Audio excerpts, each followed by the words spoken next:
40 years ago, but I can still remember, I can still feel it. It's never left. I was called to do federal jury duty, and I went down to the federal building and had no idea what we were going to talk about or what the case was going to be. And someone said, "Oh, it's the Jeffrey MacDonald case." And I'm still thinking, okay, somebody elaborate on that. And then they start explaining it was the military doctor who was charged with killing his wife, 2 children. Well, there were people that knew a lot more about it, and I think the interesting part, people were worried how long it would take. They're saying, "Well, this could take 4, 5, 6 weeks," and which I really didn't want to do that. But I don't. I think it was just the magnitude of the case is from what a lot of people were talking about. Those that had been here and remember it, and the fact that it had happened 9 years prior to the time we were down there. Well, they called us in individually. I do remember they called into a room, and it had the judge, you had the prosecution and the defense attorneys.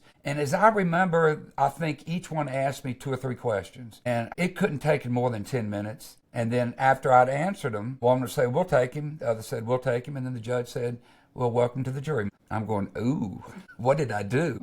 I didn't know either one of them at the time. Jim Blackburn was a little more laid back. Brian Murtaugh was a go-getter.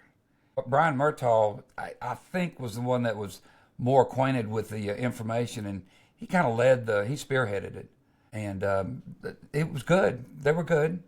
For the situation they were in, they were good. Defense attorneys, Bernie Siegel and Wade Smith, I didn't know them at all. I knew that Wade was a Raleigh man and a very prominent attorney, defense attorney. And Bernie, I did not know at all, but we learned to respect him. He was definitely a go-getter. I think for the defense to get things moving, and they spent 4 years combating that before he was arrested and brought back to North Carolina. But prior to that, down to every juror, we probably thought he'd be walking in no time. We thought he'd be gone, yeah.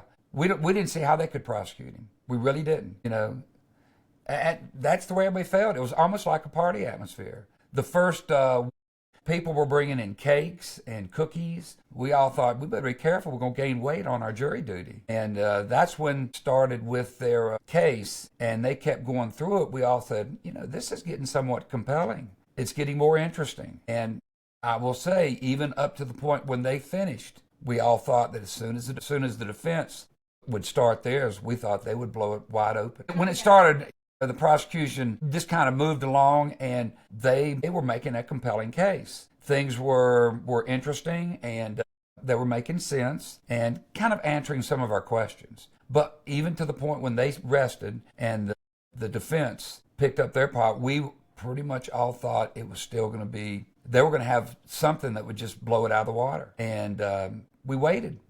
It never came. They brought in their character witnesses, from my recollection. Every one of them was after the case had happened. Every one of them was pretty much after he'd moved to California. And there was nobody that came in prior to the time or even during the time when it happened. And we all thought that was interesting. There was nobody during that could speak for him